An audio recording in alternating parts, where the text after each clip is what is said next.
weekend, Sunday is not included in this Vasara. Sunday is included in Vasara. Ravi Vasara, Bhanu Vasara. Okay. It is. So let's continue with this, and we'll continue with the questions after the next lesson.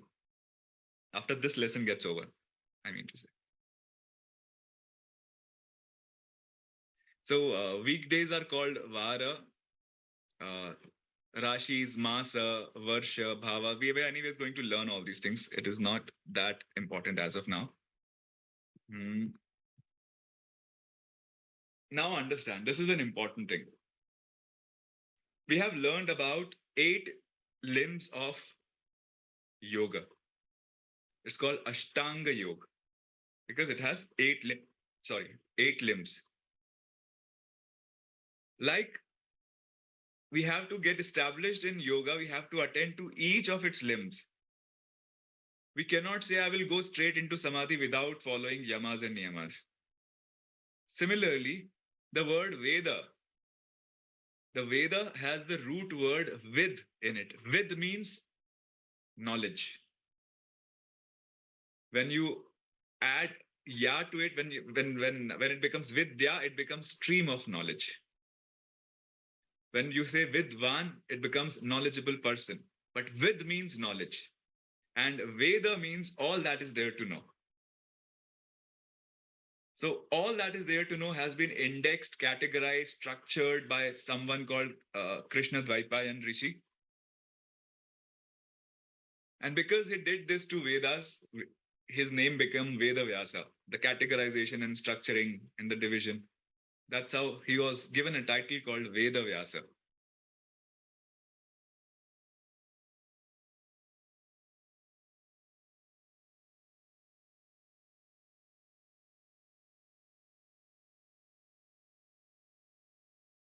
So Veda means all that is there to know in this world, all that is worth knowing. Everything is in Veda. This has been categorized properly.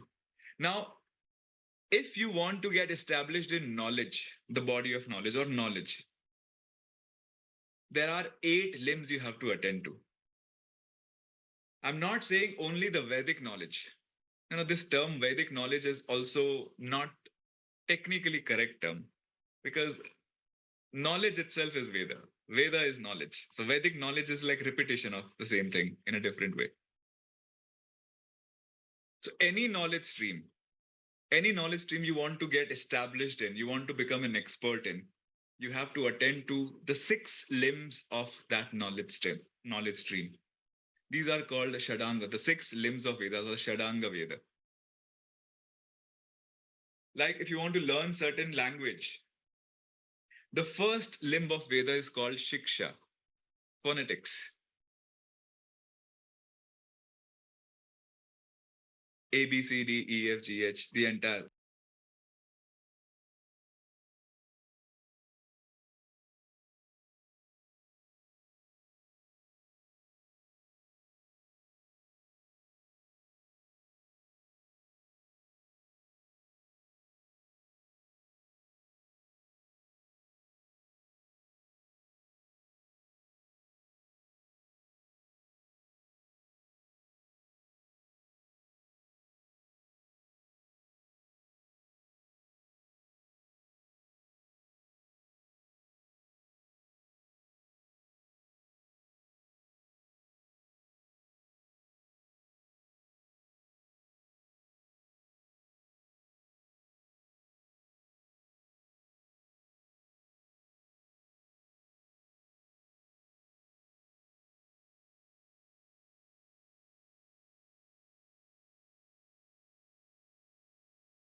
all the alphabet. Sanskrit, if you're learning, then all the sounds, then k, k, g, g, ng, ch, ch, j, j, nya, t, t, d, d, everything. The sounds. If you're learning chemistry, then the periodic table is shiksha for you. You know all about the elements. If you're learning mathematics, learn 1, 2, 3, 4, 5, 6, 7, 8, 9, 10. Elements of any field of knowledge. If you're learning Jyotish, we'll learn about Navagrahas, we'll learn about the 12 Rashis, we'll learn about the 12 Bhavas, the basics. Elemental knowledge. It's called Shiksha. The next step is called Nirukta. What happens when you bring two energies together? You bring hydrogen is highly combustible gas. Oxygen supports combustion. You bring them together, it forms a compound which ceases combustion. So water is a totally new element. So how to bring these two elements together to form another impactful energy? So we might have learned about these sounds in our early days, but we have not learned that every sound, every element has a divine power behind it.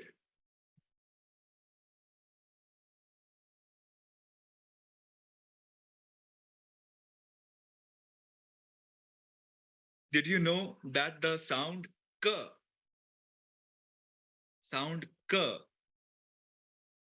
has the power of Brahmadev, has the power of creator?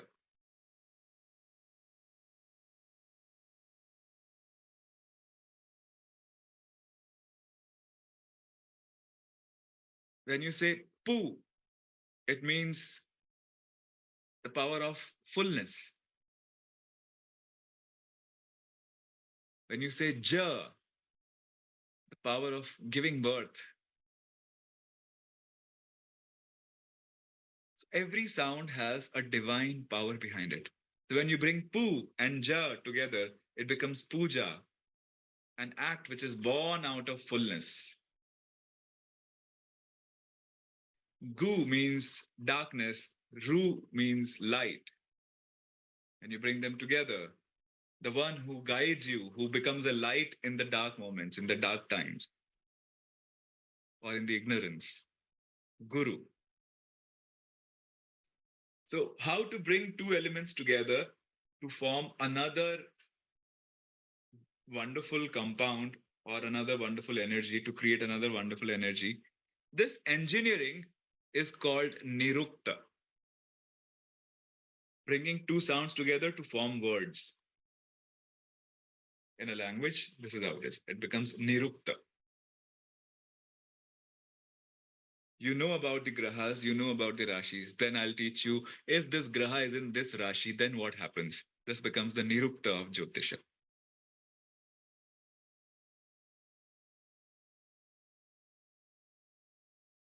Then comes Vyakaran or grammar. You know the words, you should know how to bring them, arrange them in a sequence to form a sentence.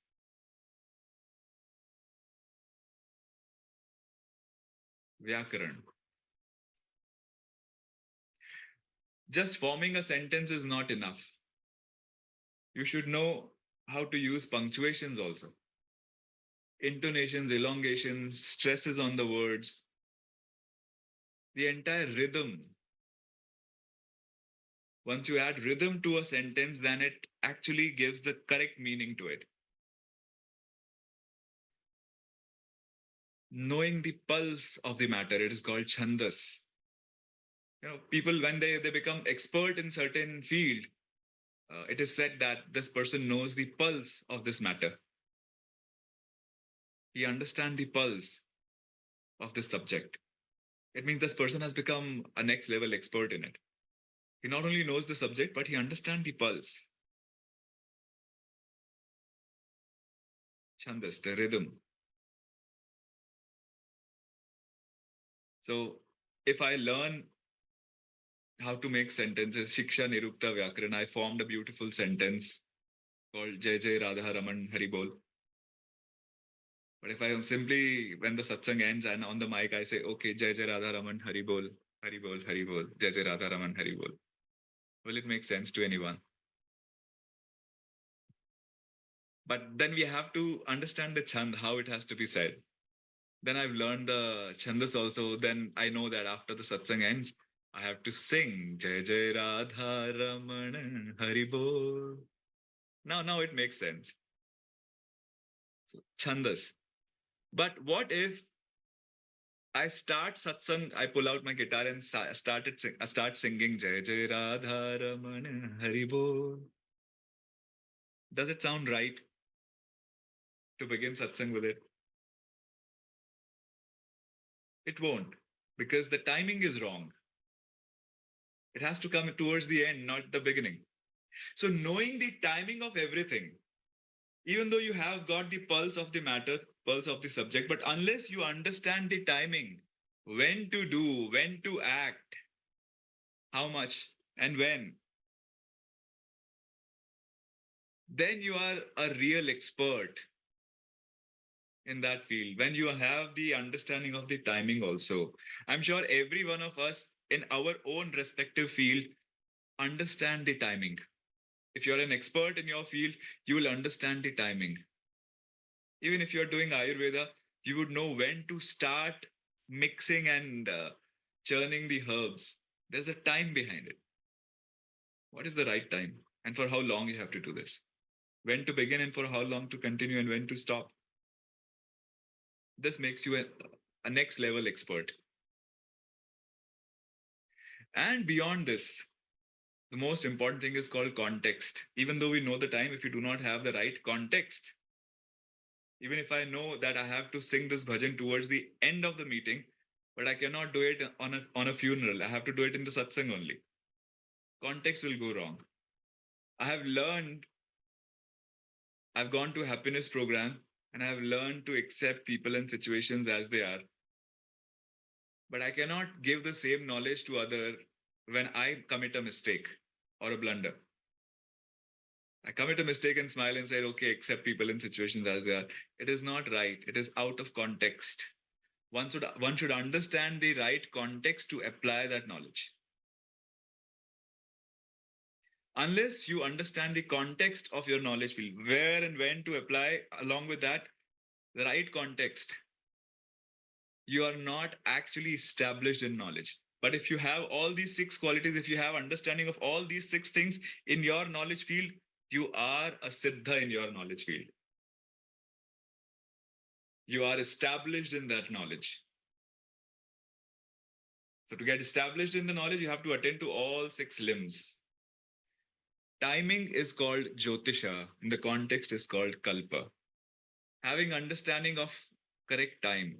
Every one of us know the right timing for our own field, but it is like we are understanding our own knowledge stream very well, like this vertically. But Jyotisha is learning across. It's like across all the field, I know the right timing. You might not have reached that expertise level in your field. Come to me, I'll show you. Jyotish can empower this person to understand the timing.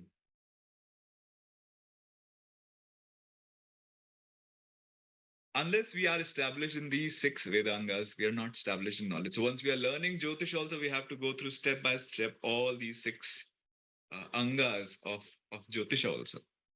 You have to learn the Shiksha, Nirukta, Vyakaran. Probably in the first semester, we'll start with Shiksha and Nirukta, and some of the Vyakaran we will begin. Second semester, we'll get into the Chandas and Jyotisha of Jyotisha.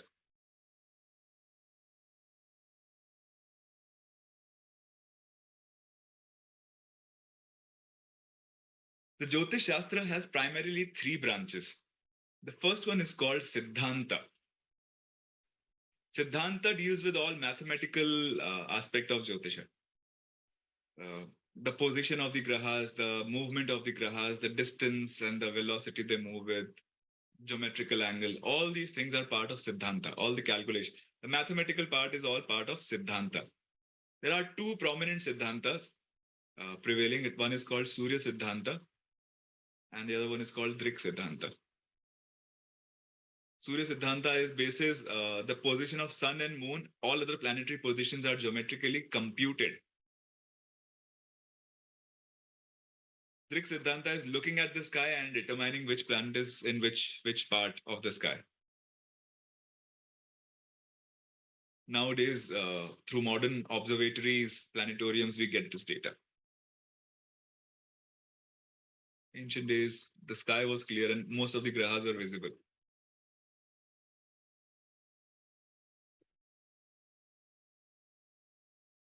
The second part is called Samhita.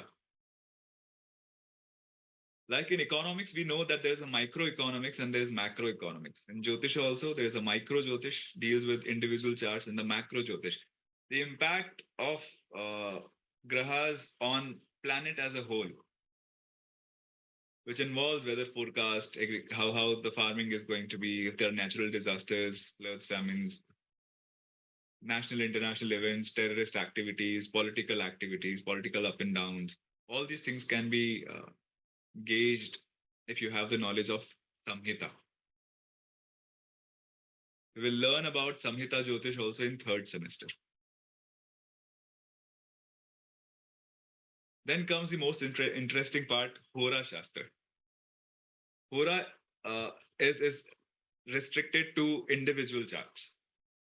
Looking at somebody's birth time, birth details, the planetary positions at the time of birth, and talking about what karmas you are carrying and how your life is going to be, what kind of strengths and weaknesses you will have, opportunities, threats you will encounter, how you should deal with them. So it is not only telling what is going to happen and what are your strengths and weaknesses, but also one of the important part of Hora Shastra is called upayas, remedies.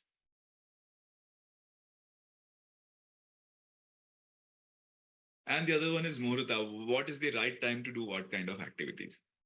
Is the time supporting or not?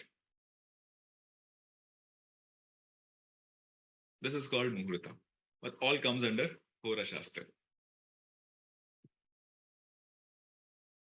There are some things, people who have India roots, it will be easy for you to understand, but those who are not very familiar with these terminologies, you might have to go through this slide again and again. I would recommend take a screenshot of the slide, take a print of the slide and put it on your study table or on the wall where you actually catch a gaze of this slide again and again. There's a rank counting system, Indian counting system, when number one, the first one is called Prathamam or Ekam. The second one is called Dvitiya. The third is called Tritiya. Fourth is called Chaturtha. Fifth is called Panchama. Sixth is called Shashta or Shada. Seventh is called Saptama. Eighth is called Ashtama. Ninth is called Navam. 10th is called Dasham. 11th is called Ekadasha. 12th is called Dwadasha. 13th is called Trayodasha. 14th is called Chaturdasha. After 14, though we are not going to get into it, but still you should know that 20 is called Vimshati. 24 will be Chatur Vimshati. 30 will be Trimshati. 60 will be Shashti. Shashti. We should know this because this is going to be very useful when we are getting into Panchanga or into the divisional charts in the coming semesters. So make sure that we have a good understanding. We are very comfortable and familiar with these terminologies, Sanskrit counting system. Okay. So anyways, you'll have this lesson saved with you. I've said all these names once, so you can go through it again and again and keep the slide print out somewhere on your desk. Every weekday is called Vasara or Vara. there is a reason why Sunday is followed by Monday and Monday is followed by Tuesday. They are not randomly placed. Never ever in the time it will happen that someday somebody will stand up and say, it's been very long, Monday has been followed by Sunday, so let's change the system a little bit. Now we'll have Tuesday as the second day of the week, and when everything begins, Monday will come after Wednesday nowadays. Never it will happen, because there is a reason why every weekday is called a weekday, and that is never going to change in the nature. To get into the reason, I have to teach you many other things. But for now, know that there is a reason behind it. Sunday, another Sanskrit name is called Ravi Vara. Ravi is a very popular, we all know that the Ravi means sun. Monday is called Soma Vara. Monday, like moon's day, is Monday. Monday is called, moon is also called Soma. So Soma Vara. Tuesday is called Mangala Vara. Tuesday actually is the day of Mars. That's why it is called Mangala Vara. Wednesday is the day of Mercury. That is why it is called Buddha Vara.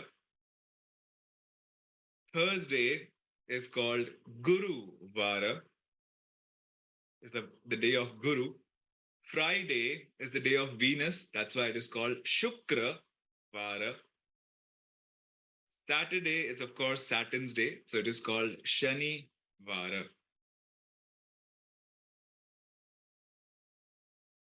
Okay, let me give you something very interesting around this. It may look like that in English, some other deities are associated, and in Sanskrit, some other deities are associated, but practically, if you actually understand, they are not. You know why Thursday is called Thursday? It is actually Thor's day. So there is a deity in the Greek mythology called Thor. You must have seen the movie, of course. Thor. So Thor is the god of lightning. Thor is the god of lightning. When we'll learn more about the grahas, when we get into the Jupiter, the Guru graha, we'll understand that the deity, the Adhidevata of Guru is Indra.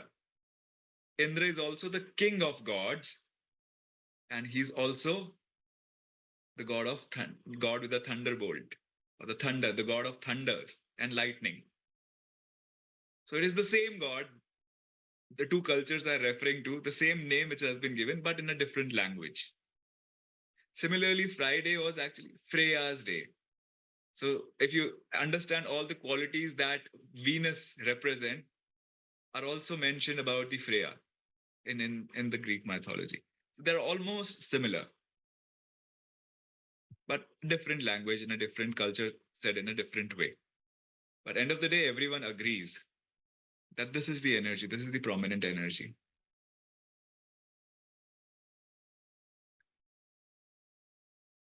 This is very interesting. But I think this we will come next week. We will get on to the division of the time, and we'll start with the Panchanga Kala. Very interesting topic. This next week it is going to be. So we'll come on division of time and division of space. Next week topic are going to be division of time and space. Let's take questions from today's class, and then we will conclude.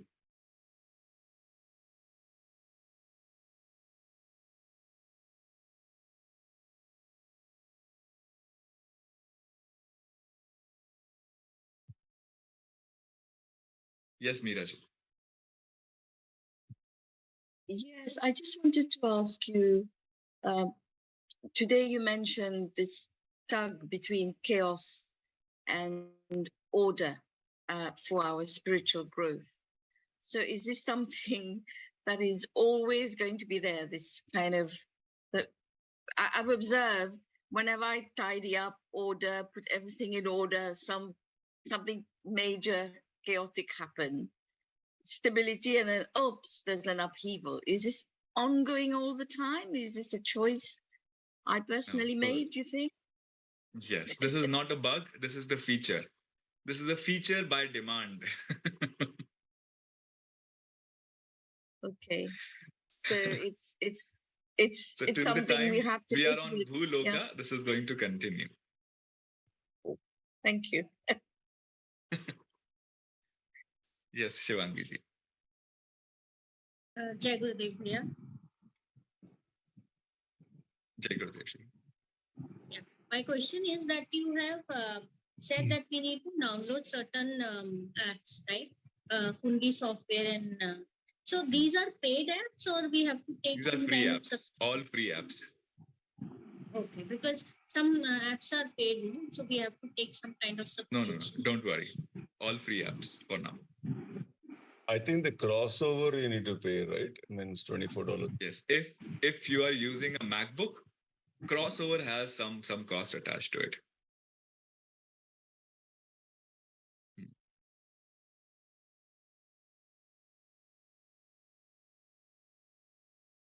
But maybe you can also search, probably there are some other ways we can try to find out where you don't have to pay that much or maybe less, or little research can be done.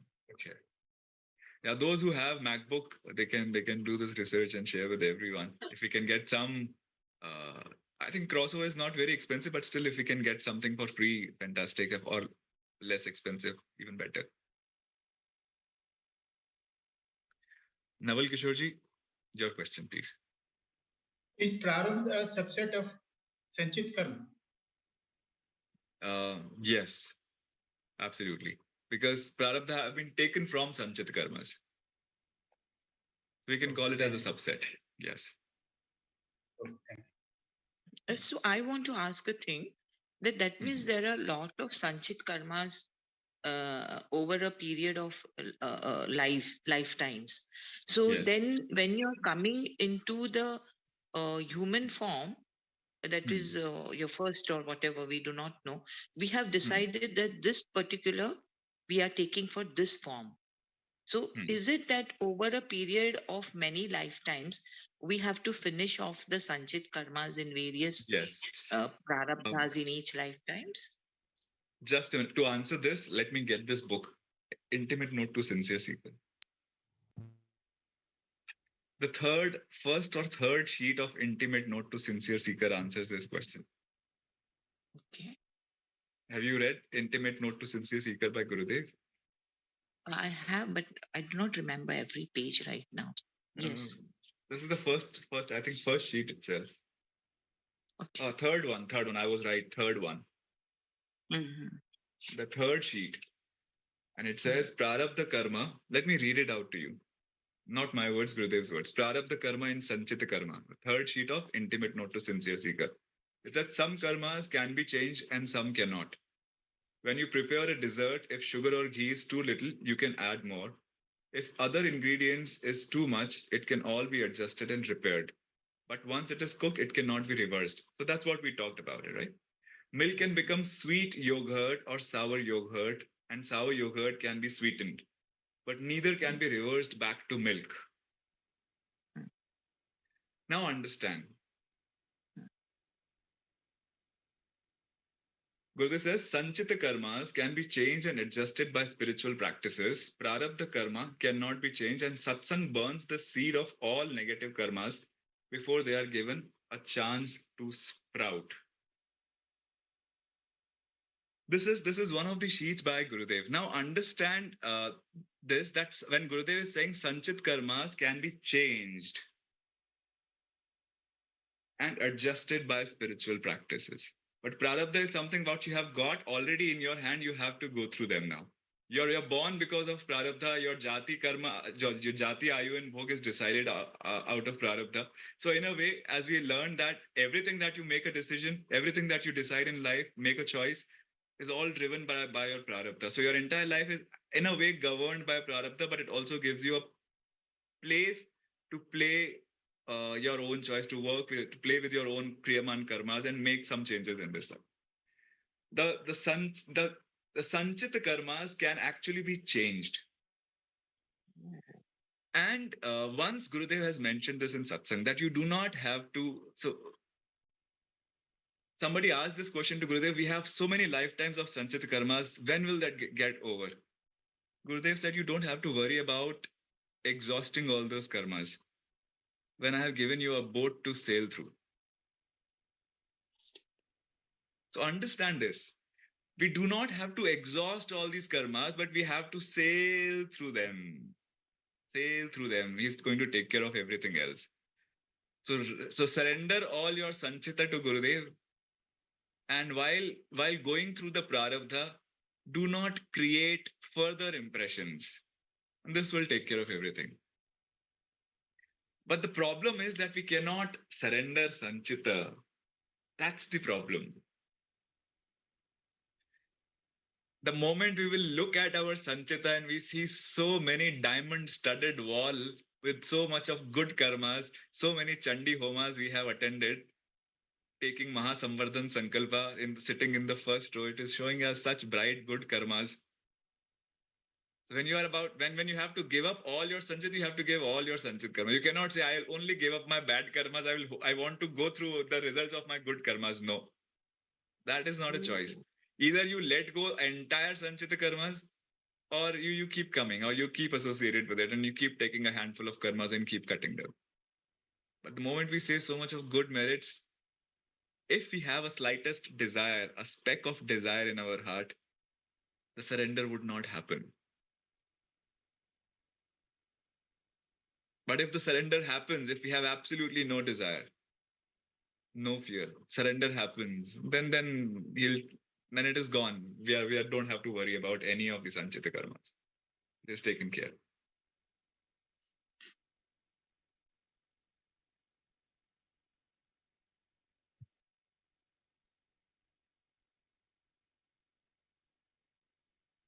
Yes, Ravina ji, your question. Bhaiya, I wanted to ask that we just discussed that grahas are more like energy and it's everywhere. But in certain places, we are using the name of the planet also, right? Like when we discuss the Vara.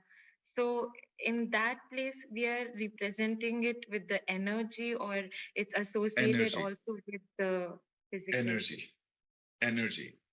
Understand, whenever we say grahas, we're talking about energy. Planets are also part of that energy. The grosser part of that energy, which indicates how this energy is acting up right now. But grahas are not only planets.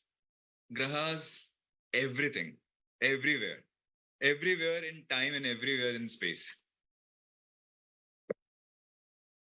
And when we look at, say, the English nomenclature of the Varas, is it also that, the people who came up with this system for the Western world also considered the energy, or it was more the planet? I mean, where does the knowledge travel? If you actually look at, it was the Garga Rishi who traveled to the Western part, and that's how from the Garga, the Greek philosophy came. So it's all the same? It is all the same. Origin is same. But with different cultures, different vernacular languages, things got changed a bit. But end of the day, it is almost same.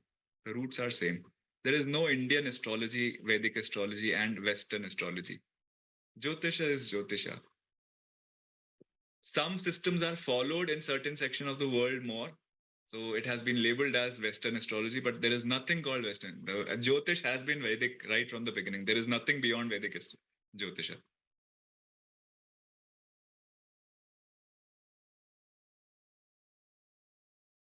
Yes, Kaivalya. Please excuse me, I just feel very emotional right now. One thing is just being able to, hear and receive all this. And then I kept going back and forth between like, oh my God, there's just so much of gratefulness. And I really don't know how I've been chosen for all this. So very big thanks. And, my pleasure. And I do have a question in the 6 sections of the Shad thing. There were the sensory organs, I mean, the eyes, ears, nose, and the sixth one was the arms. So is there any correlation with that branch and the hierarchy as well as the, the body parts?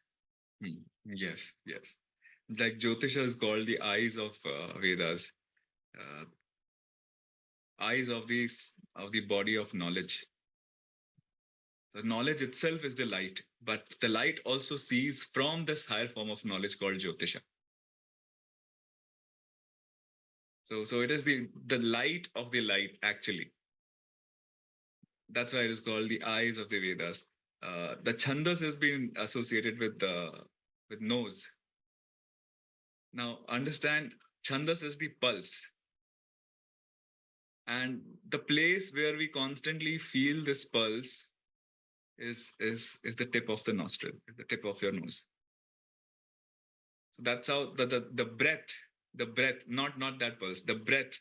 When I'm saying this pulse, I'm talking about the breath. So the breath is the most significant pulse or the chandas we are living with. Anyways, chandas is everywhere. Again, when we talk about it is not just the nose, though it is mentioned as the nose of the body of the knowledge. But chandas is also the way our body and mind are in tandem with each other. How they are dancing along the body and mind, the rhythm between the body and mind. When we get into the Vedangas, every Vedanga is extremely deep and fascinating. Extremely deep and fascinating. We will touch upon the chandas that there are 7. Actually, there are 6, but there are 7 chandas, which are also called the 7 horses of the chariot of sun god. These are all symbolic, but more we learn about grahas, the more we learn about all these things. But certainly, every body part which has been associated with one of the Vedangas, there is a relevance. That's why it is called that body part of the body of knowledge. Wow.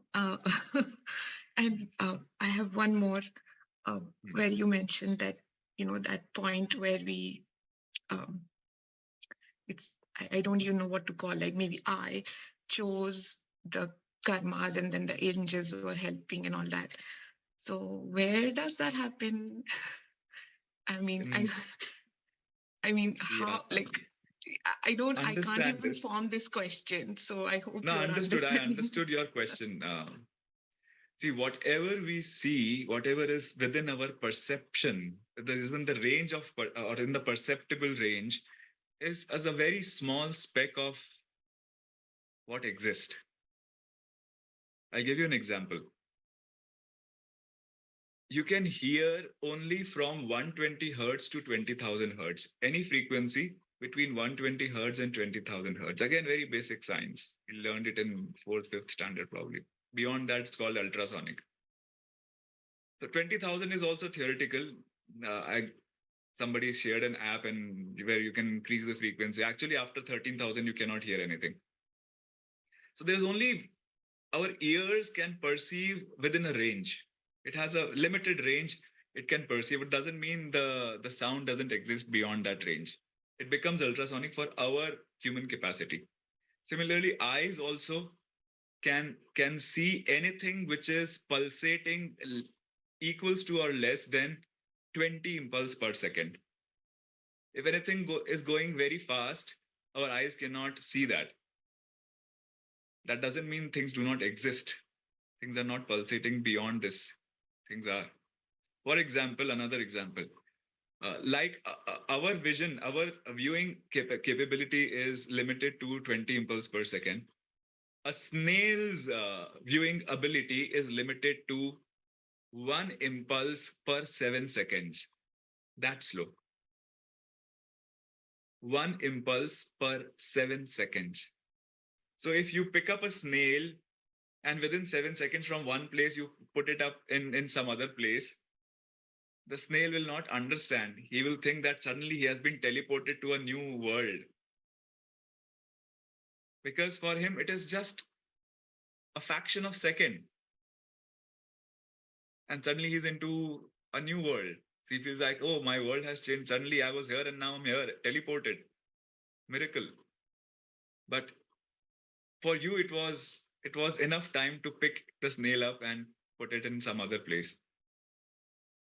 So this limited range of perception wherein human mind operates or human brain is attuned to, this is called Bhuloka. This is one of the many dimensions that exist, infinite dimensions that might exist. There are many radio channels. Our brain is attuned to a particular channel. It is called Bhuloka. It is hard coded to a particular channel. You cannot change this channel. This is called Bhuloka. That's how we are only able to perceive what is happening in Bhuloka. But before getting into this body, you were attuned to some other channel. That's where it happened. So is there a name for that? I'm sorry, I'm just very curious. there Like how there's a name for Bhuloka. It's like, what's the name of that loka? It could be Bhuvarloka, Swargaloka, Maharloka, Janarloka, Taparloka, Satyaloka. We don't know from which realm you have come. Right now, I don't know. But there are ways to find out. Oh my God.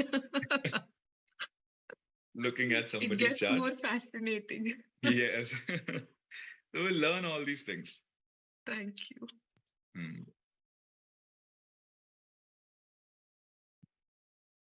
Yes, Alokshi. Jai Gurudev Bhaiya. You mentioned in the session, like there are an important task for a Jyotishi is to accept what can be changed and what cannot be changed. And this brings a certain level of contentment or patience. I have also heard Guruji saying that he quotes from the Bhagavad Gita that the ways of karma are unfathomable. True. So how then, if that's the case, then how do we peep through or throw a light on what karmas can be changed? So understand Jyotish as a field of possibilities.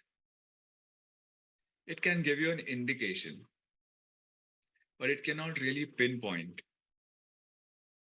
For example, when we look at a birth chart, are you sure that the planetary position mentioned in your birth chart is exactly the same time when you were born?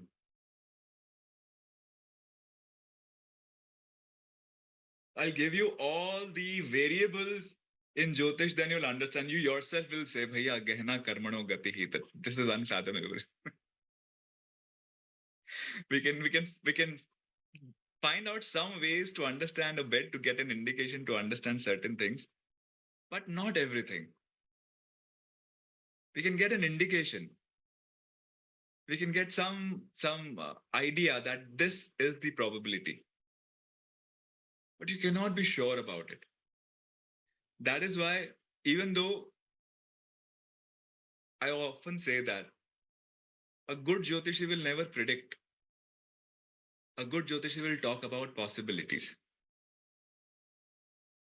A good Jyotishi will never say, I have said it and it is not going to change. Whatever I have said, this is going to happen. Nothing in this world can change this. This is not a sign of a good Jyotishi. This is some ahankara, some ego talking. A good Jyotishi will always talk about that. A good Jyotishi will never say, oh, I have seen this chart, you will become a doctor. No, a good Jyotishi will say, there are possibilities that you might become a good doctor, but there are also possibilities that you might also become a great lawyer, because I see you can help people from the misery, and there are certain ways you can also. So these are the possible fields. You choose, you make a choice, but you can become a good lawyer as well as a good doctor. Engineering looks little weak, but if you want to, you can certainly pursue. This is how we should approach Jyotish. Use it as empowering tool. Use it as something which will help you make better decisions, but do not take away decision-making ability from you. Similarly, when we are actually looking at karmas, we are talking about the indicator, the possibilities in the future. Because you don't know what time to take, whether it is the crowning time, the first touch, when the cord gets cut, the first cry. What time is to be taken as date of as your correct time of birth? You don't know about that. Even I don't know about that. Nobody knows. People may claim, but they actually do not know. Second thing is, if you're born, most of the time in the hospitals, the time noted is not correct. Even if you made sure that you have noted down the time correct precisely, you don't know what time to be noted down first thing. Even if you know that, you finally make a chart. How are you sure that the data which has been given to you to put the planetary position on the chart is correct? Even NASA is not sure. ISRO is not sure. Their sent satellite and rockets sometimes fail.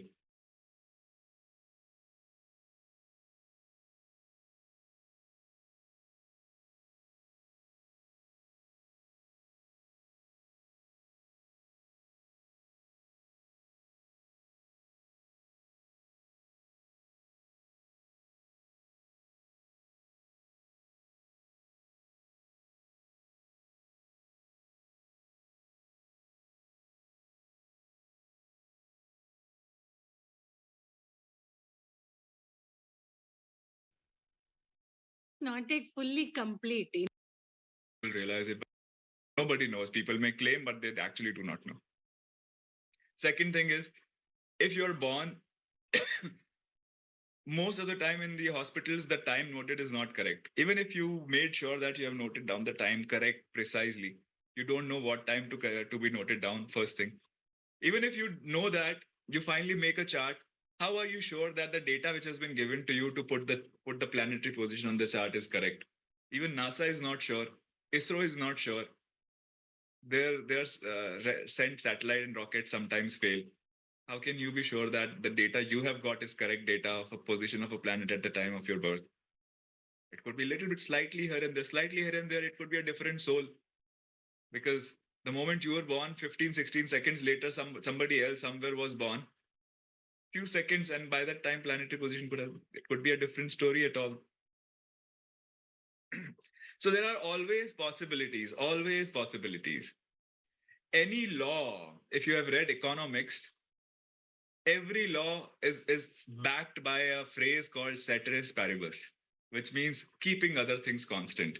This law is applicable, keeping other things constant. But in the real world, nothing stays constant. Does it make sense to you? Or it's going too abstract? No, it perfectly makes sense.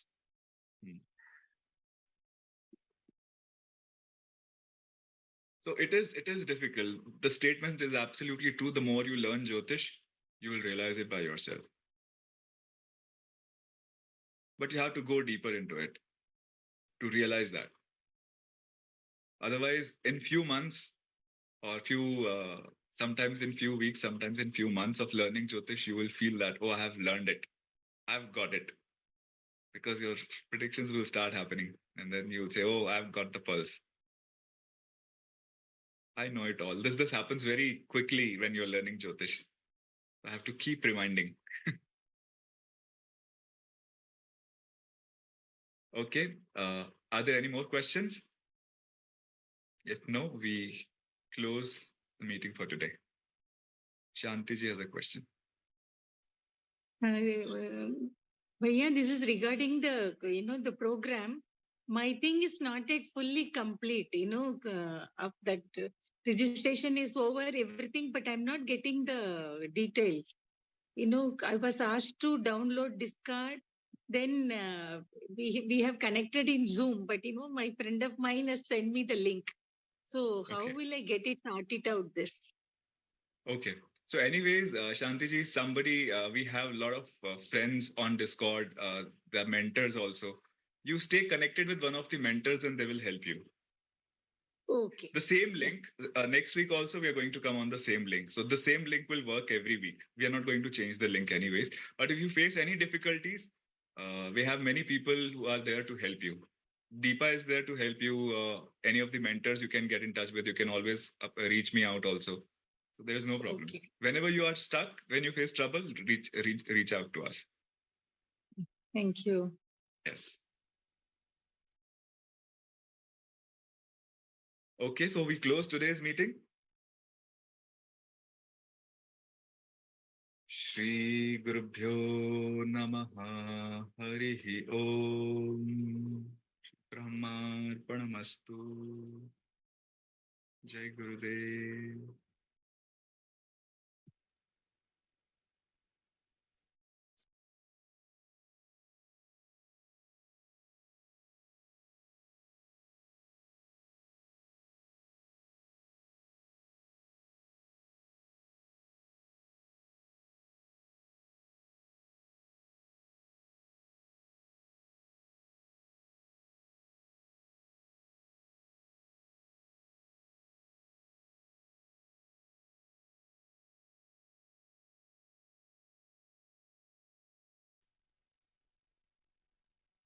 Let's take a normal deep breath in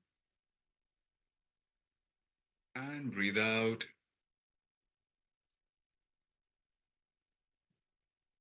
Breathe in for Om.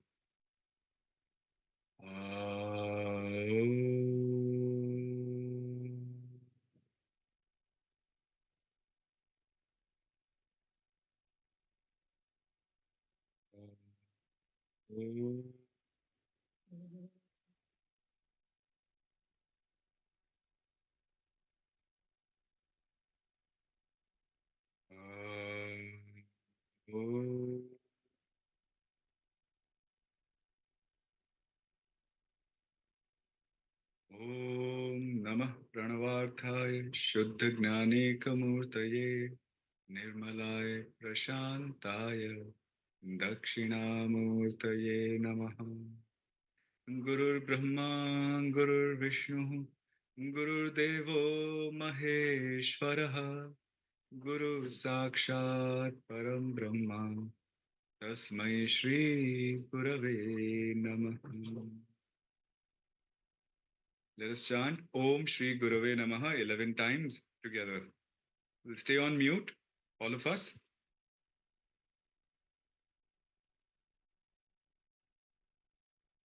Om Shri Gurave Namaha.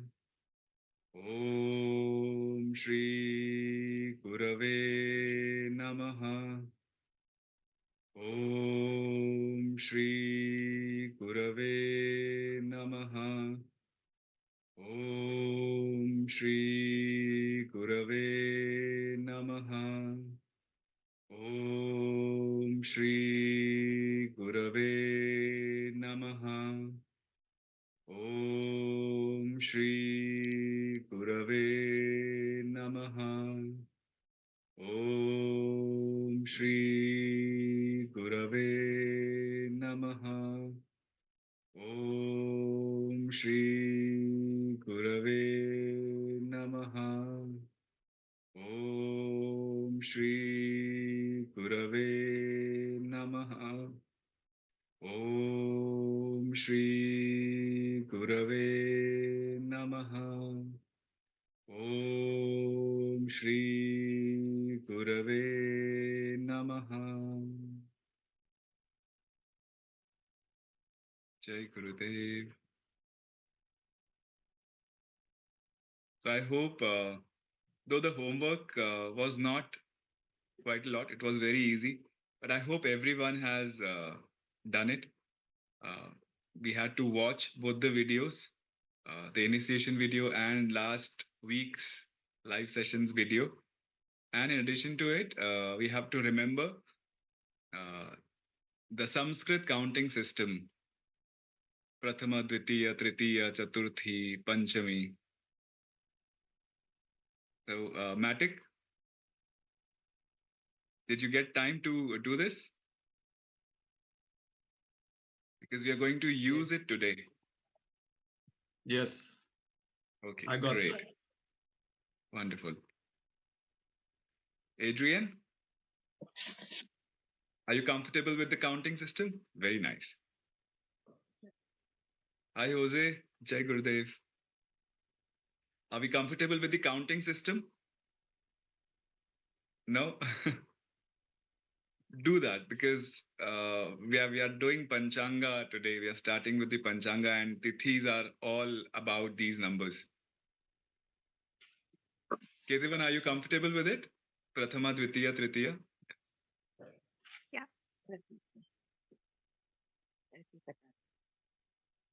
Okay.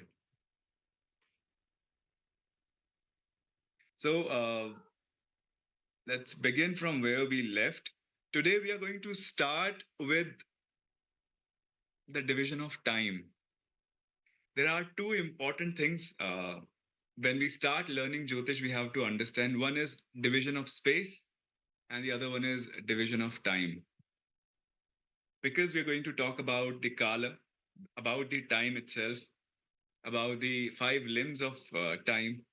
So it is important to understand how, according to Vedic culture, the time keeping was created and how time was divided. Like right now, the timekeeping is very simple: year, months, week, days, and then in a day, hours, in an hour, minutes, in a minute, seconds. Now let's have a look at how astrological timekeeping was structured in Vedic times. And this is how most of the astrological text refer to the time. When if you're going to read in your 4th semester, we will have a scriptural analysis also. We are going to select one scripture and do some reading on our own. You will find these references very often. So it is good that we get pally with it right from the beginning. So let me share the screen.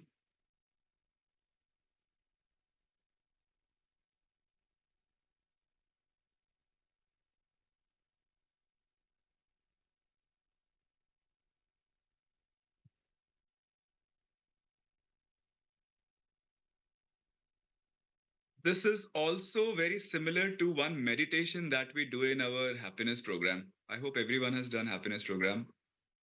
So there is a meditation where we keep expanding from our body to the room, to the country, to the world, and then to the moon, to the stars. Similar. So we are going to do a similar exercise or similar thing with time now. We're going to expand ourselves in time and then we'll go very deep in time.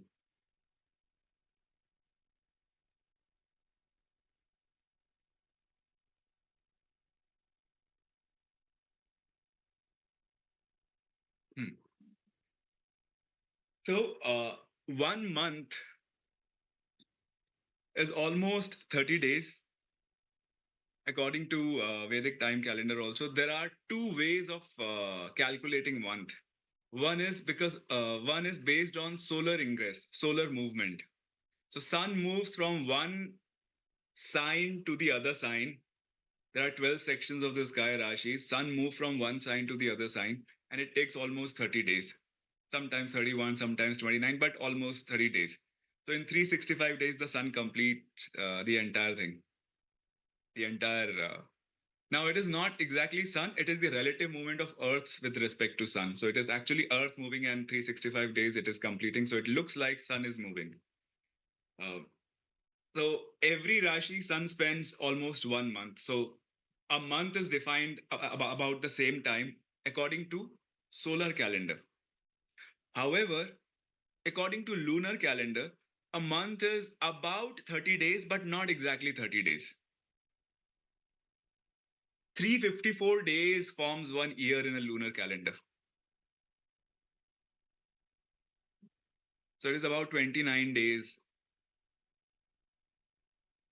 and a few hours every month. We will learn how 29 days, but just keep in mind right now. 1 month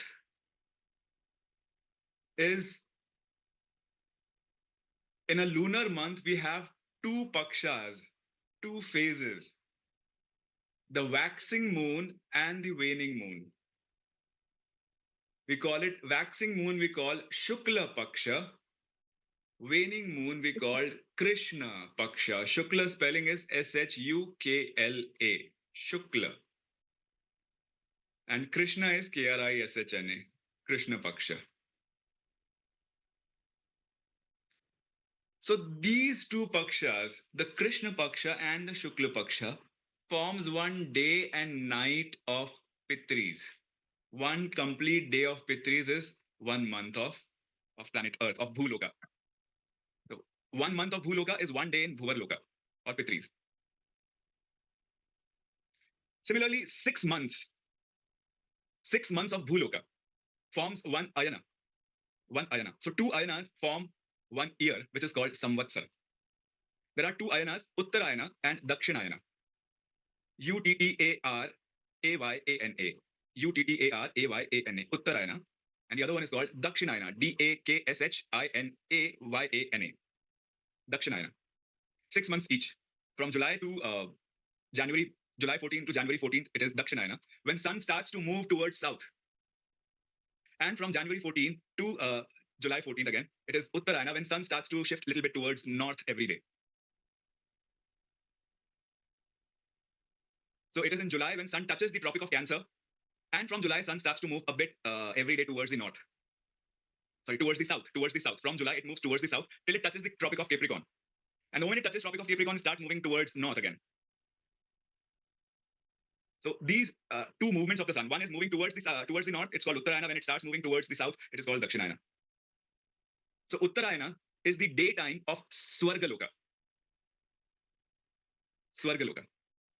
And Dakshinayana is the night time of Swargaloka. So 1 Samvatsara, one entire year, forms 1 day in Swargaloka.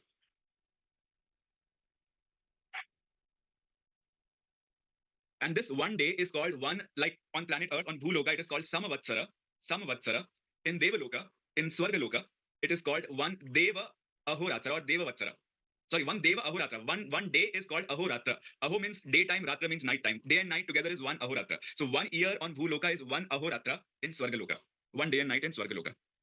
For Swargaloka, 360 such days, 360 years on planet Earth forms 1 year of Devatas, which is called 1 Devavatsara. Like 1 year on planet Earth is, people are still coming. Let me make somebody the co-host. Deepaji, I'm making you the co-host. Please keep admitting people. It is important if we come right on time so that the class is not disturbed. So 360 years on planet Earth is equals to 1 year of Devatas, which is called 1 Devavatsara. 1200 such Devavatsaras. 360 multiplied by 1200 is the age of Kali Yuga, is 1 Yuga. 1200 Devavatsara. So 360 multiplied by 1200, it gives us to 432,000 years. This forms 432,000 Earth year, Bhuloka years, forms 1 Kali Yuga. Double the size of Kali Yuga was Dwapar Yuga, a Yuga which was just before Kali Yuga. So it was 2,400 Devavatsara, which is about 864,000 years of Bhuloka was the Dwapar Yuga. 3 times was the Treta Yuga when Sri Ram was on planet Earth, on Bhuloka. And 4 times of Kali Yuga was Sata Yuga. If you bring them together, they form 12,000 years, 12,000 Devavatsaras. 12,000 Devavatsara forms 1 Chatur Yuga, which is about 43 or 4.32 million years of planet Earth, of Bhuloka, forms 1 Chatur Yuga. 71 such Chatur Yuga. So we are talking about the time, until this, we are only talking about the 3 lokas, Bhuloka, Bhuvarloka and Swargaloka. Beyond Swargaloka is Maharloka, ruled by Manu. So 71 such Chatur Yugas gives the age of 1 Manu. So 1 Manu rules for 71 Chatur Yugas. So 4.32 million years of the earth multiplied by 71. This is the age of 1 Manu in Maharloka. That's called 1 Manvantara. After every Manvantara, there is a total pralaya. All 3 lokas are dissolved. So after every 71 Chatur Yugas, all 3 lokas, not just Bhuloka, Bhuvarloka and Swargaloka, everything dissolves. All the material realms dissolve. And then there is a peace period, which is 10% of a Manvantara. So 7.1 Chatur Yugas. 4.32 million multiplied by 7.1 year, 7.1. This is the time of peace. There is nothing, no existence, no material existence. 10%. So every Manvantara is sandwiched between 2 Sandhikal. This is called Sandhikal, wherein there is nothing. 10% of it. So there are 15 Sandhikals and there are 14 Manvantaras. This forms, so 14 Manvantaras, which means 14 Manus will come and go with the gap of 15 Sandhikals. This entire period is called 1 Kalpa. 1 Kalpa is 1 daytime of Brahma. Only the daytime. 1 Kalpa is night, 1 Kalpa is day. So 1 Brahmaratra is 1 day and night. So 2 Kalpas forms 1 entire day. However, if you understand this, every Kalpa, every day Brahma gets up in the morning, he makes a new creation. Everything below Brahma, all the spiritual realms also, Mahar Jana Tapa gets created every morning of Brahma. And every night when Brahma goes to sleep, he dissolves everything. Even the spiritual lokas, Mahar Jana Tapa also get dissolved. So one kalpa is the age of all the realms, all 13 realms except the realm of Brahma. So every day Brahma does this exercise. He goes to sleep, he winds off everything, goes to sleep for one kalpa. For the same duration of the time the creation existed, same duration, that now there's going to be silence, no creation at all, neither spiritual nor material. And then Brahma gets up and starts another day. So this is one day of Brahma. One Brahma Varsha, 1 year of Brahma has 360 such Brahma Ratras. So in 1 year, 360 times Brahma creates all 13 lokas and dissolves all 13 lokas. 360 times in 1 year. Brahma's age is considered as 100 years. So in his entire lifetime, he dissolves and creates the entire spiritual and material creation 36,000 times. Right now, the Brahma's age is about 60 and he has just taken a lunch. He's in his afternoon. When we are talking about it, he's in his afternoon. Probably many generations when they're going to talk about it, he will still be in the afternoon. So this is how the time expands. After 100 years of Brahma's life completes, there is a total dissolution. The entire Brahmanda, even including the Satyaloka where the Brahma stays, which is the abode of Brahma, the topmost, the subtlemost, from where everything existed, from everything sprouted, everything gets dissolved. Even Brahma is dissolved. Then it is beyond time. There is no time beyond Brahma. There are infinite such Brahmas with infinite number of universes and with 14 lokas creation. Infinite. It is said Akhanda Koti Brahmanda. Akhanda Koti means you cannot count. Crores, but you cannot count. Infinite. Number of such universes, such creations existing where we are and how short span of life we've got. This is one way of looking at things. Now let's go deep into the time. We have just expanded our consciousness in time. Now let's go deep in time. Let's constrict ourselves. Let's go deeper. Let's minimize our consciousness into time now. We'll start from the same reference point. 1 month is equals to 2 pakshas. So each paksha has 15 days, 1 month, 30 days, and 1 month is equals to 1 day of Pitris. 1 day can also be termed as 1 vara. 1 weekday or 1 vara. 1 day we can say 1 divas or vara. 1 day. But vara begins with the sunrise and ends with the next day sunrise. It is not 12 midnight to 12 midnight. This is the modern way of timekeeping.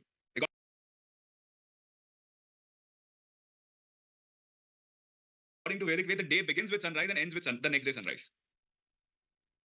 From sunrise to sunrise calculation happens. That's what the vara is. Weekdays when we are calculating, we always have to see the Friday, or if it is Saturday today, it is not going to change to Sunday at midnight.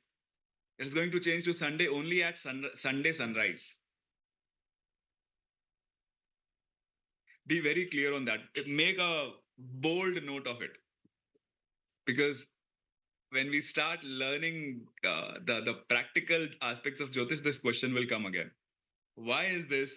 And then I will remind you that I have made you write this in bold. Always sunrise, the next day sunrise. Day or 1 vara and 1 month is. So each paksha, pakshas.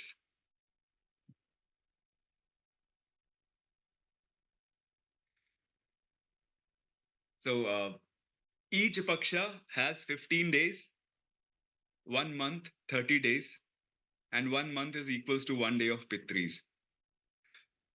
1 day can also be termed as 1 vara.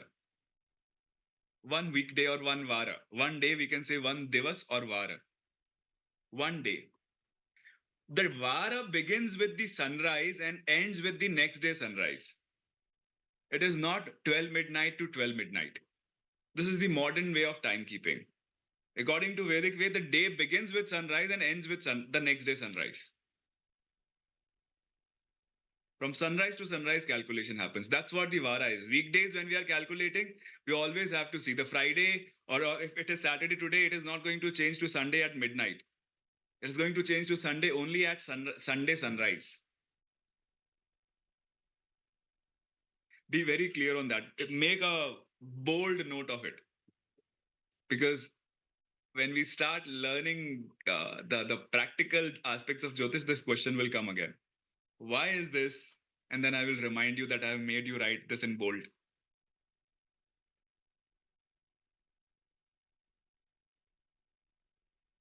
The day begins at sunrise. The vara begins at sunrise, ends at sunrise. We're talking about vara. Every day, like every day in modern timekeeping has 24 hours.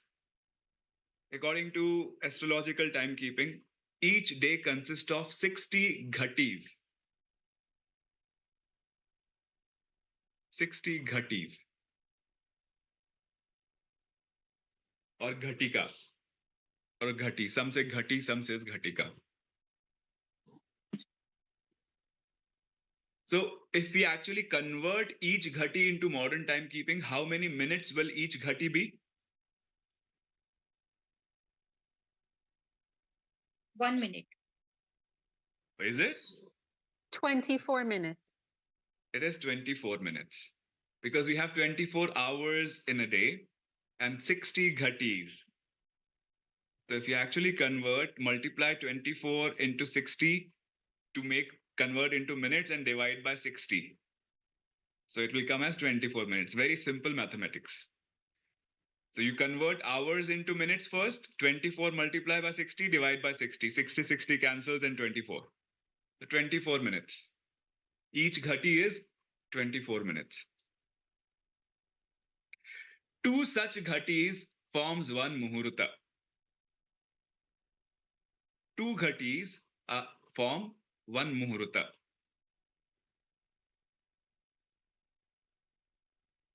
So 1 muhurta is 48 minutes. About 48 minutes. Because if we actually look at the daytime is 30 ghatis, night time is 30 ghatis. So if the days are longer, then each ghati would stretch a bit. Instead of 24, it might become 25 minutes. If nights are longer, then days ghati may reduce. Instead of 24 minutes, it might come down to 23 minutes. So it might happen depending on how long the day and nights are. Especially in the polar regions, the difference would be huge. Because sometimes night is only 4 hours and almost 20 hours it is day. So you have to divide the daytime by 30 to get each ghati's value, and night time by 30 to get each ghati's value. So daytime we have 30 ghatis, night time we have 30 ghatis. That's how we should take it. But don't worry, you do not have to do this exercise. I'll show you how to figure out how to know where it is written and how to simply take the reference of it. You don't have to get into so much of mathematics. But knowledge is good. You should know that this is how it works. Like every hour has 60 minutes. Every ghati also has 60 vighatis. 60 vighatis. Every ghati has 60 vighatis. So each vighati is how much now? 24 seconds. Exactly. Same formula, 24 seconds. It is going to be 24 seconds. So each vighati is 24 seconds. Why I'm saying approximately? Because day and night stretching or contraction can change the ghati's minutes. But 24 seconds, if we take 12 hours as daytime, 12 hours as night, then exactly 24 seconds. But it usually does not happen like that. One vighati is also called one pal. Pal word is a Sanskrit term. You know, if you have heard this song, there is a song in Bollywood says pal pal, that every pal you stay close to my heart. That's how the song translates. So pal means 24. One pal is 24 seconds. So, and one ghadi, a ghati is also called ghadi. So one ghati or ghadi is 24 minutes. One vighati or one pal is 24 seconds. Within one vighati, in these 24 seconds, again 60 divisions. It is called one vipal or one lipta. So every vighati has 60 vipal or 60 lipta. So every span of 24 seconds is further divided into 60 seconds. So one lipta or one vipal comes down to 0.40 seconds. Less than a half second is one lipta or one vipal. Same Lipta or Vipal is further divided into 60 parts. It is called one Likshana. So half a second is divided by 60. Half a second is divided by 60. That's one Likshana. It is 6.7 microseconds. 6.7 microseconds. Is it micro or a milli? Microseconds. Milliseconds would be 0.4 millisecond. It is 0.4 millisecond already. Are you getting this? When I say 0.40 second, it is actually it is 4 milliseconds already. Yeah, 4 milliseconds already. 0.40 is 4 milliseconds. When 4 milliseconds is further divided by 60, it gets into 6.7 microseconds. It is micro, though mu is represented for micro, but it is microsecond, 6.7 microsecond. You do the math. Then each Likshana is further divided into, when Lipta is further divided into 60, it gives Likshana. Each Likshana is further divided into 60 lavas. And one lava is 0.11 microsecond.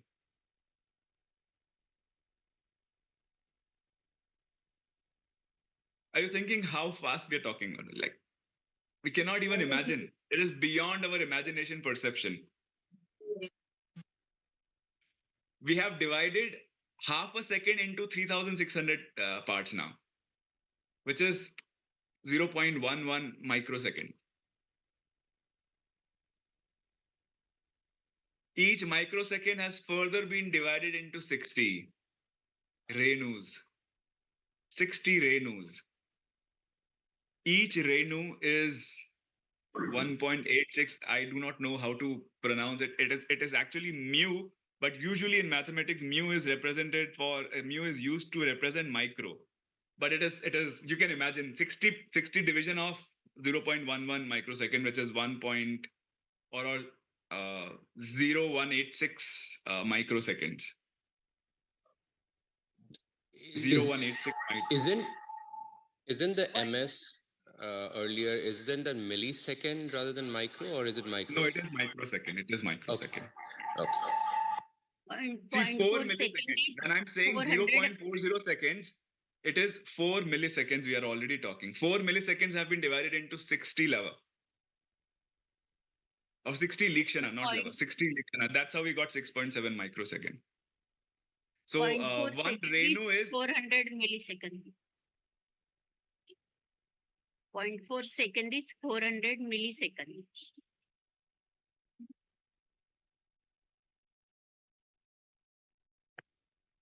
milliseconds.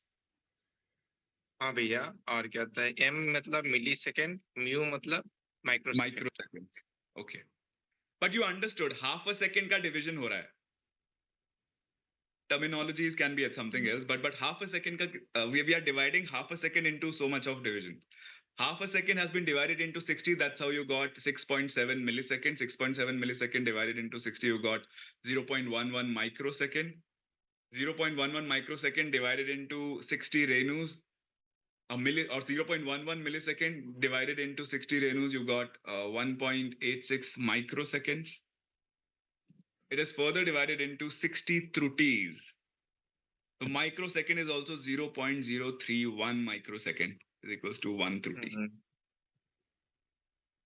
So this is how time was perceived in expansion and in what do we say, contraction. At such a micro level, rishis were able to perceive time and then give a value to it.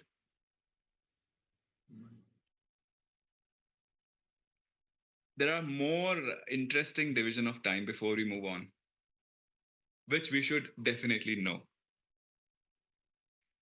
Like we have months, January, February, March, April. Have you heard Gurudev talking about how Sanskrit terminologies have been adapted into month system? Like 8th sky was called, or 7th sky was called September, 8th sky was called October, ninth sky, Nava Ambar, ninth sky has become November. The 10th sky has become Dash Ambar, has become December. Have you heard Gurudev talking about it? So, according to astrological timekeeping or Vedic timekeeping, the month begins with Chaitra. The first month is called Chaitra. We are in the beginning. With the beginning of Chaitra Navaratri, the new year begins. We recently celebrated Gudi Padwa. So on the 5th day of the new year, we started our program. This year, on the solar eclipse day, the new year began. The Vedic calendar new year began. So this is the beginning of Chaitra. The first month is called Chaitra. 2 months together form one Ritu, one season. Like we know that there are 4 seasons, but again, primarily in the tropical region, there are 6 seasons, and that's how it has been mentioned. The possibility of 6 seasons. The Chaitra, the first 2 months are called Chaitra and Vaishakha. Chaitra and Vaishakha, corresponding March and April.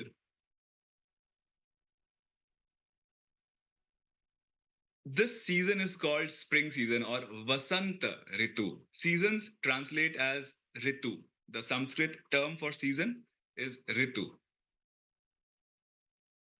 Spring season is called Vasanta, and Vasanta Ritu has 2 months in it, Chaitra and Vaishakh. So these 2 months together form Vasanta Ritu.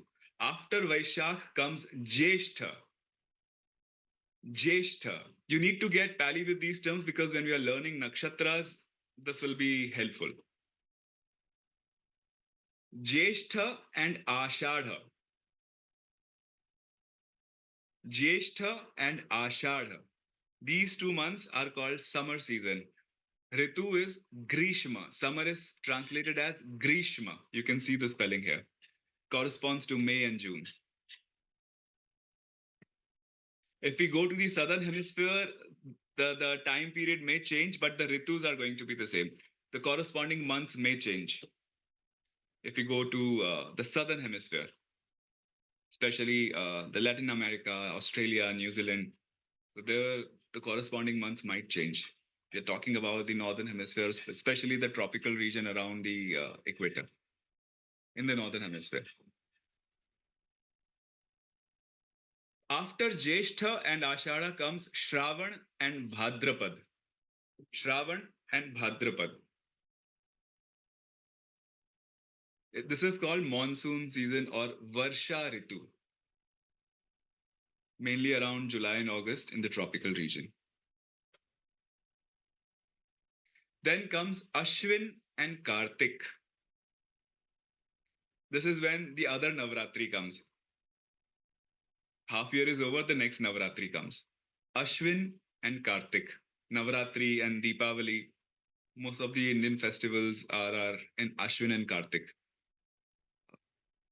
This season is called Sharad Ritu, autumn season. After Kartik comes Margashirsha and Pausha. The next 2 months are called Margashirsha and Pausha. These are pre-winter's time, November and December time. And then comes Magha and Falguna. The 11th and the 12th month are called Magha month and Falguna. This is winter season. Shishir, winter season is called Shishir Ritu. Pre-winters are called Hemanta Ritu. So that's how 6 seasons are allocated to 12 Vedic calendar months. When we are learning Jyotish, we should be aware of the Vedic calendar months. Because this is actually the astrological new year with Chaitra. We will learn how it happens once you learn more about Grahas and Rashis. Okay? Is this clear to everyone? Now understand. Before we get into Panchanga Kal. We have discussed that there are 8 limbs of yoga. Similarly, there are 6 limbs of knowledge. We are about to explore the science which talks about the time. The Sanskrit word for time is Kala, and it has 5 limbs. That's why it is called Panchanga Kala. Like yoga has 8 limbs, time has 5 limbs. That's why it is called Panchanga Kala. Now, before we talk about this,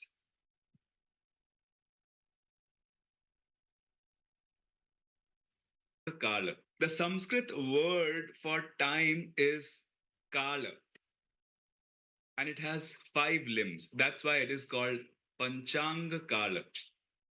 Like yoga has 8 limbs, time has 5 limbs. That's why it is called Panchanga Kala. Now, before we talk about this,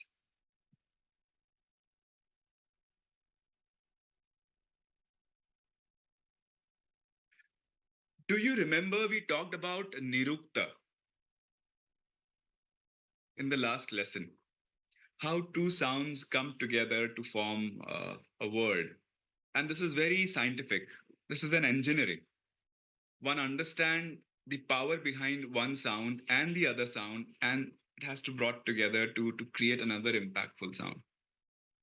Remember all the examples of Nirukta. When we talk about time, we'll go back to Nirukta and understand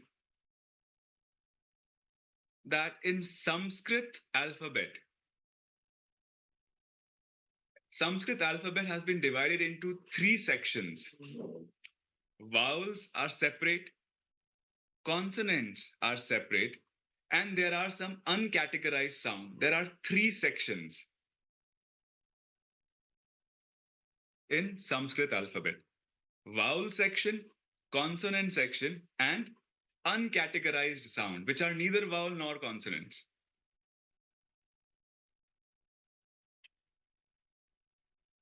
The consonant, the first letter, all the consonant actually represent, the entire set of consonant actually represent the power of creation. Brahma Shakti. All the sets, the entire set of vowels represent the power of sustenance, Vishnu Shakti. And all the uncategorized sound represent the power of dissolution, Rudra Shakti. Amongst all the Sanskrit consonant, the first letter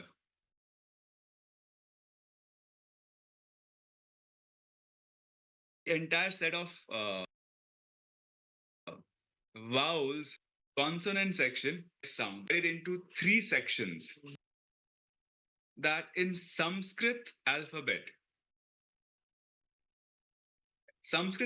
has been divided into 3 sections. Vowels are separate, consonants are separate, and there are some uncategorized sound. There are 3 sections in Sanskrit alphabet: vowel section, consonant section, and uncategorized sound, which are neither vowel nor consonants.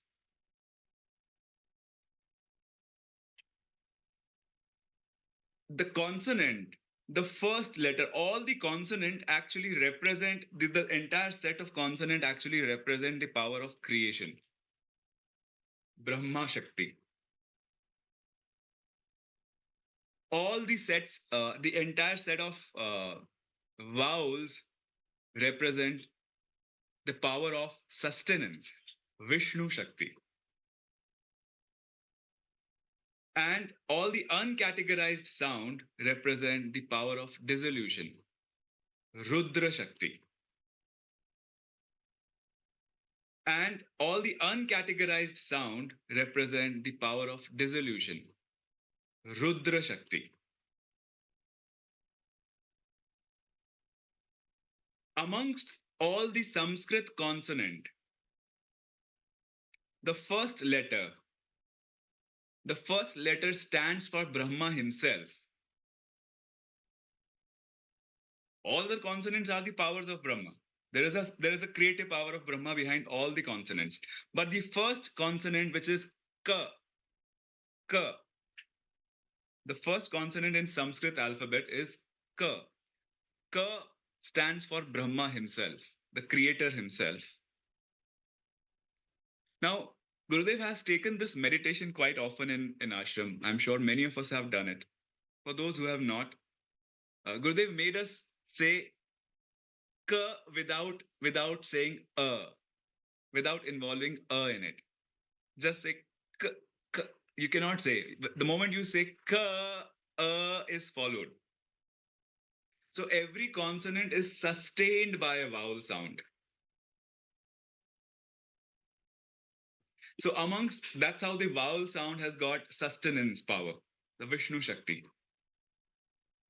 However, amongst all the vowels, the most prominent sound is the sound A.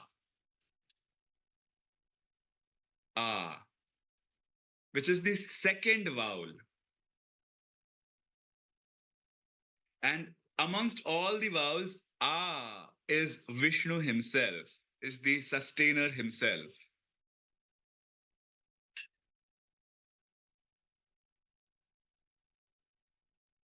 So there are 25 consonants,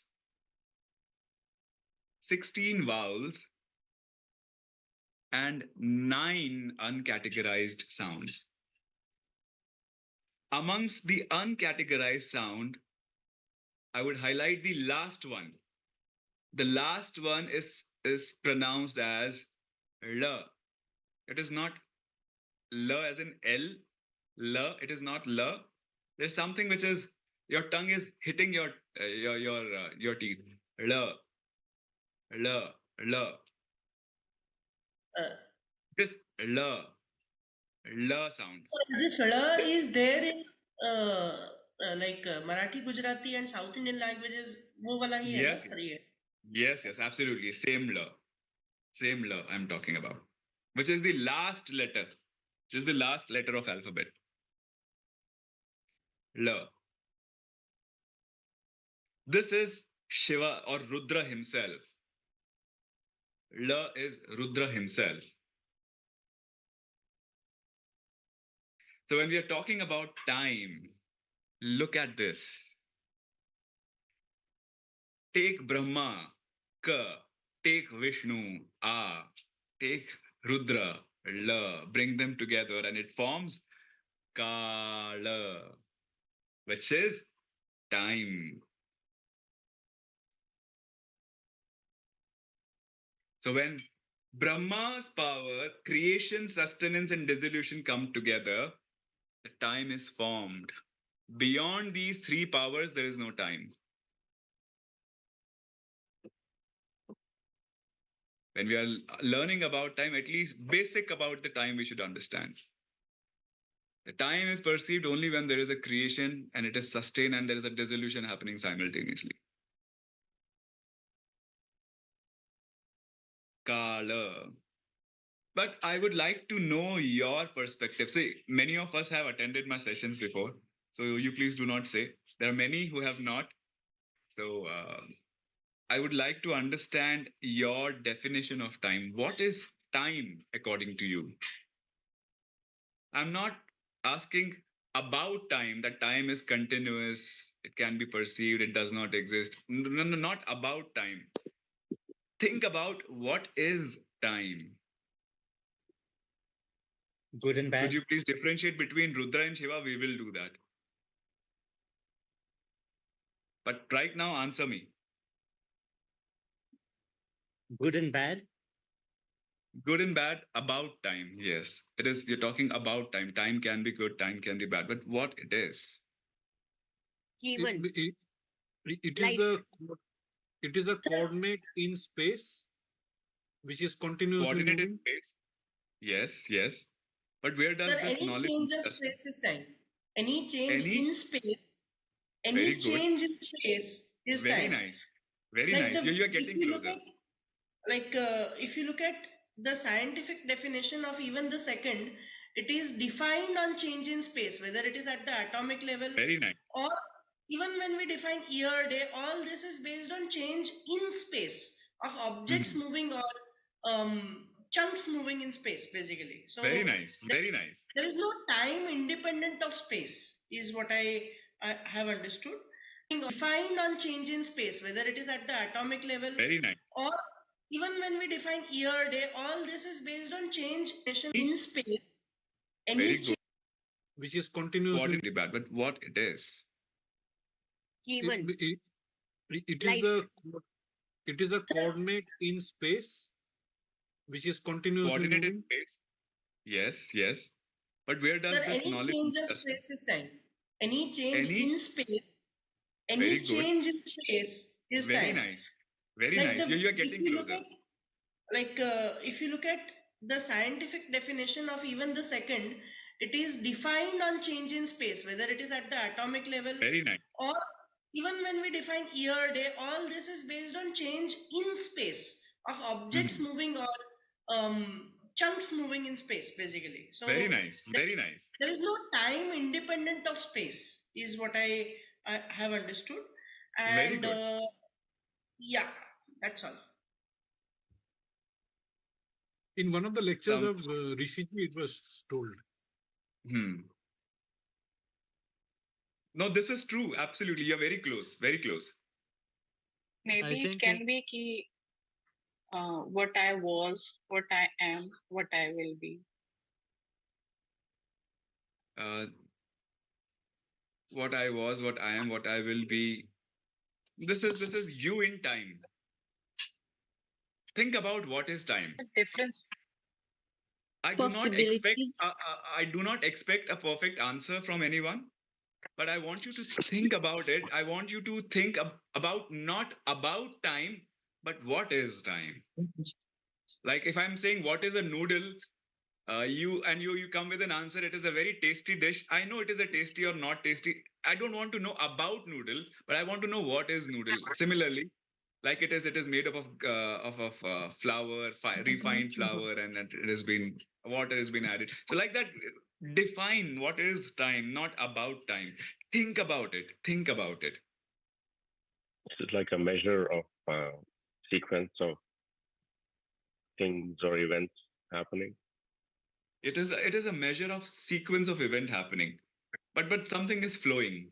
Sequence of event is happening. That is time. Try to catch that. What exactly is. When somebody is saying, I want to travel back in time, I mean, where is he planning to go? And there are In a lot your of scientists mind. now. Theoretically, time travel has been possible. We'll make it possible soon, practically also. But theoretically also, what is their idea of time? What is time? Where are they going to travel? Time is when your mind moves, it gives you a perception of time. Moves back or forth. There's a perception of time. Very nice. Very close. Time is relative. Time is relative to space. Time is relative to space. It's related. It is not independent of anything. It's relative. It's a human concept. Like it's a human concept.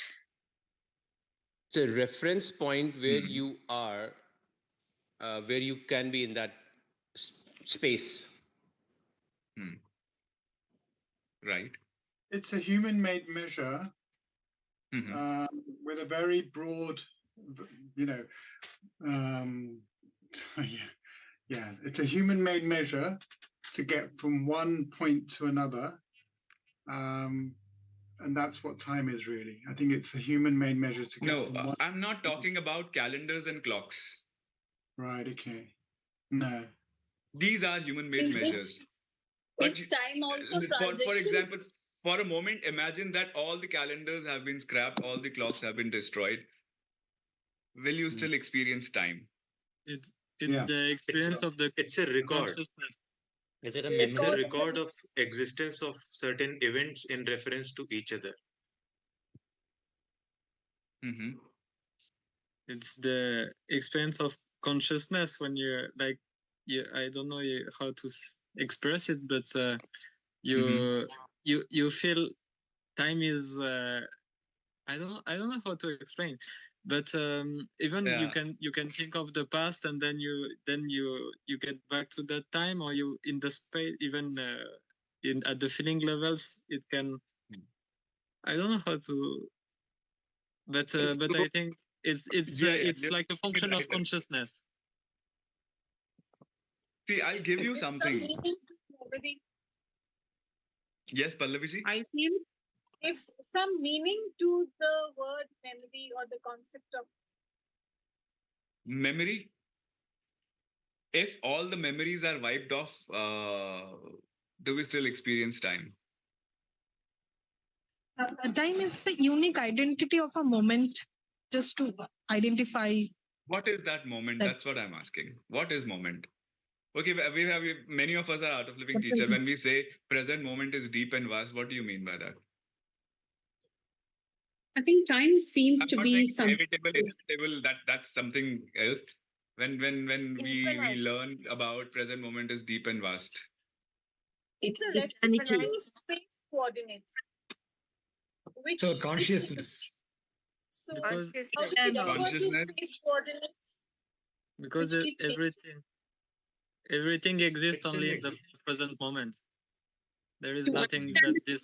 working of the universe, I think the universe doesn't stop for anybody. So I think when you said that if calendars were scrapped, and if you see the sunrise, the moonrise, so it was just possibly humans' way of understanding the continuous working of the universe.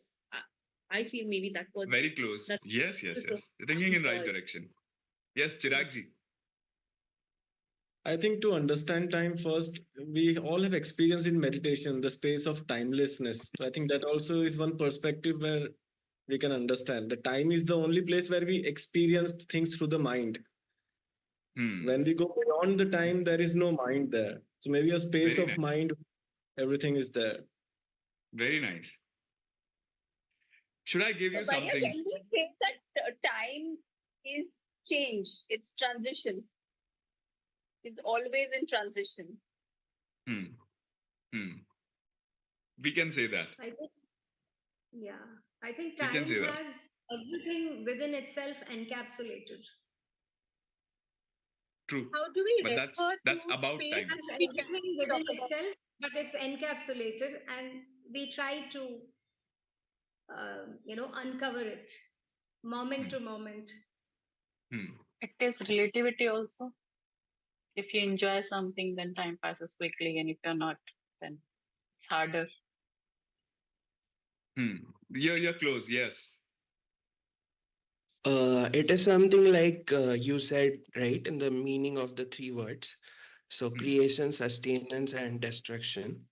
So it is, I don't know the word how to describe it, but a canvas where the creation starts happening, it is sustained for some time and then it's destroyed. Like for humans, we say that his time started when he had a birth like that, and then he's dead, his time is up. So somewhere like near that. Close. Yes. Time, maybe we can say it is the present moment which we are living in. But what it time is? is- What is this moment? time That's is- what I'm asking. Life. Life. Yes. Possibility. What else?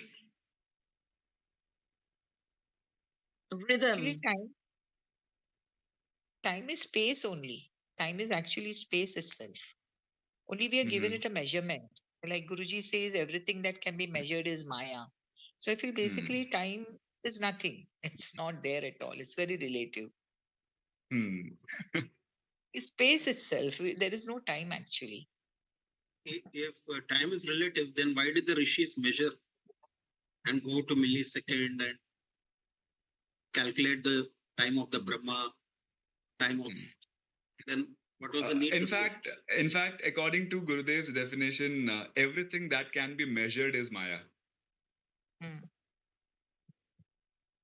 So, because time is Maya, it can be measured. That's why they have measured. I have heard one wonderful definition. So I'll give you this definition. Let it seep in. Think about it. There is no discussion. There is no right or wrong. There is no conclusion over it. But just holding on to this thought will help understand many other aspects better. I've heard in one of the talks long ago, probably more than a decade ago. And then there are a lot of things which supported, a lot of Gurudev's talk which supported, a lot of other knowledge points which supported this thought. And we will see how it is going. Though somebody has mentioned it very casually, he was talking about something else and very casually is mentioned. And many of us have actually given very close answer around that only. When mind moves through matter, it gives us perception of time. When mind moves through matter, it gives us perception of time.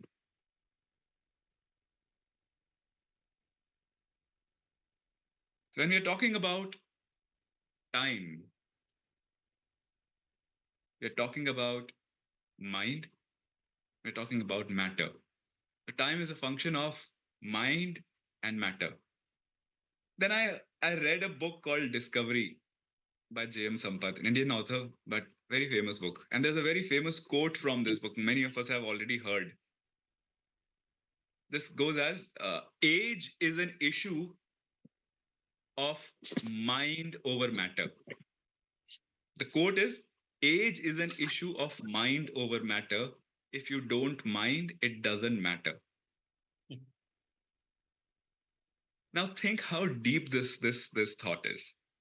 Age can be equals to time. Time is an issue of mind over matter. Again, when mind moves through matter, it gives us perception. Age is an issue of mind over matter.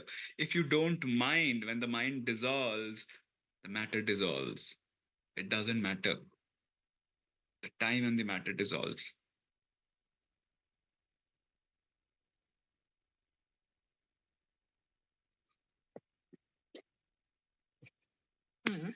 So going by this, now we'll get back to our PowerPoint slide.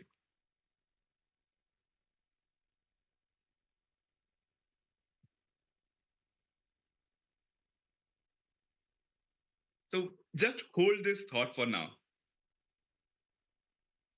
We're taking a detour into something else before we talk about this fascinating table. Upanishad says that in the beginning, it was only Brahman, only one unified consciousness, all alive. In that unified consciousness, a spandana, a sankalpa arose, a vibration happened. And this vibration